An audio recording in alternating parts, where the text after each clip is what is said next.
দর্শক, রাজধানীর গুলশানে বিএনপি চেয়ারপারসনের রাজনৈতিক কার্যালয়ে দলের ভারপ্রাপ্ত চেয়ারম্যান তারেক রহমানের সাথে বৈঠক করেছেন দেশের শীর্ষস্থানীয় ব্যবসায়ীরা। এই বৈঠকের খবরাখবর জানবো, সেখানে আছেন সহকর্মী শফিকুল হক, যুক্ত হচ্ছি তার সাথে।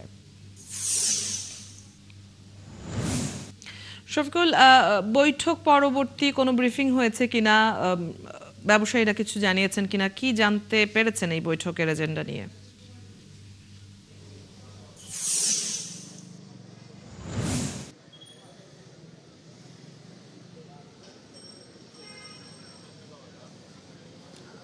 অদিতি, শুরুতেই বলে রাখতে হয় বৈঠকটি এখনো চলছে। আজ সন্ধ্যা ৭টায় এই বিএনপি চেয়ারপারসনের যে রাজনৈতিক কার্যালয়টি রয়েছে গুলশানে, সেই গুলশান কার্যালয়ে ভারপ্রাপ্ত চেয়ারম্যান জনাব তারেক রহমান তিনি কিন্তু দুপুর থেকে অবস্থান করছেন এবং বিভিন্ন শ্রেণী পেশার লোক আজকে বিভিন্ন সংগঠনের পক্ষ থেকে তার সাথে কিন্তু এই গুলশান কার্যালয়ে বৈঠক করেছেন বিভিন্ন পর্যায়ের নেতারা এবং বিভিন্ন আমরা যেটি দেখতে পেয়েছি আজ সন্ধ্যা ৭টা নাগাদ, ৭টার কিছু আগে থেকেই দেশের যেই শীর্ষস্থানীয় ব্যবসায়ী নেতৃবৃন্দ যারা রয়েছেন, একই সাথে শিল্প প্রতিষ্ঠানের মালিক, তারা এই গুলশান কার্যালয়ে এসেছেন এবং এর মধ্যে আমরা দেখতে পেয়েছি যে মেঘনা গ্রুপ অফ ইন্ডাস্ট্রিজের চেয়ারম্যান মোস্তফা কামাল সহ দেশের অন্যান্য যেই বৃহৎ শিল্প প্রতিষ্ঠানগুলো রয়েছে, ব্যবসায়ী প্রতিষ্ঠান, সেসব প্রতিষ্ঠানের শীর্ষ স্থানীয় যেই পদধারী যারা রয়েছেন তারা এখানে এসেছেন। আমরা একটু যদি নাম ধরেই বলতে চাই, এফবিসিসিআই এর সাবেক সভাপতি মীর নাসির হোসেন, এছাড়াও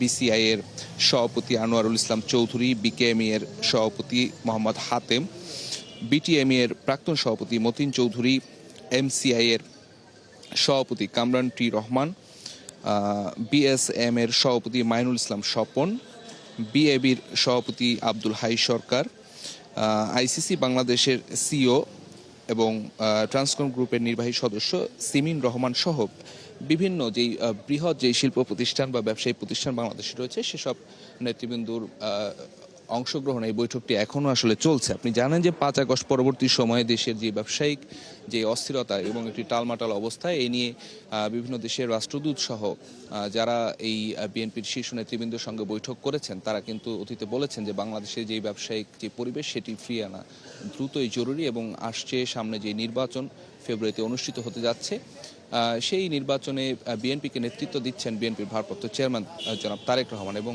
স্বাভাবিকভাবেই তার সাথে এই বৈঠকটি একটি কাঙ্ক্ষিত বৈঠক ব্যবসায়ীদের পক্ষ থেকে এটি বলা হয়েছে এবং বৈঠকটি যেহেতু এখনো চলছে, আমরা অপেক্ষা করছি কি নিয়ে আসলে ভিতরে আলোচনা হচ্ছে। সেই বিষয়ে বৈঠক শেষে এখানে একটি ব্রিফিং হতে পারে, সেই ব্রিফিংয়ে তারা কি বৈঠকে আলোচনা হলো সে বিষয়ে হয়তো বিস্তারিত আমাদেরকে বলবেন এবং আমরা অপেক্ষায় রয়েছি গুলশান কার্যালয়ের সামনে। এখানে তারা বের হয়ে যখন সংবাদ সম্মেলনটি করবেন তখন আরো বিস্তারিত আপনাকে জানাতে পারবো। অদিতি, এখন জানাতে পারবো।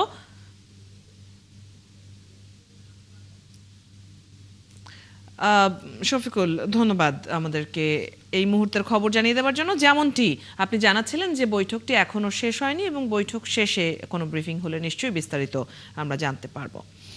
রাজধানীর গুলশানে বিএনপি চেয়ারপারসনের রাজনৈতিক কার্যালয়ে দলের ভারপ্রাপ্ত চেয়ারম্যান তারেক রহমানের সাথে শীর্ষস্থানীয় ব্যবসায়ীদের যে বৈঠক, সেই বৈঠক প্রসঙ্গে আমরা জানছিলাম। সহকর্মী শফিকুল হক সেখান থেকে আমাদের সাথে যুক্ত ছিলেন এতক্ষণ।